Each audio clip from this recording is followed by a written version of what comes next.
Hi guys, good morning. Good morning. Ayan. Siyempre maaga tayo naghatid kay Sophie at ayan pabalik na ako ng bahay. Ayan, maganda ang ngayon panahon. 27 degrees lang guys. At saka siyempre September na, paber na, so medyo malamig. Parang nag-iiba na yung yung hangin ba. Hindi na as in na yung summer na summer. Ayun, mainit, medyo malamig-lamig na. Ayan. So, babalik tayo ng bahay, guys. At hindi pa ako nakab-breakfast. Ayan. Place namin.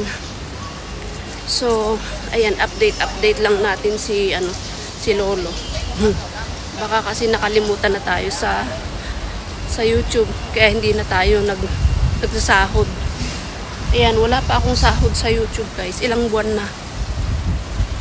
Ewan ko kung bakit. Wala nang nanonood sa aking video. At saka, hindi na rin kasi ako naging active nung umuwi kami sa Pilipinas. Ayan. So, mag-start ulit tayo. Pakita kay Lolo. Baka sakaling ibigay na yung sahod. At magkasahod na tayo dito sa YouTube. O, diba? Kasi ilang buwan na, wala pa tayong sahod, guys. So, sakali naman. Sana naman, Lolo, pansinin mo ako.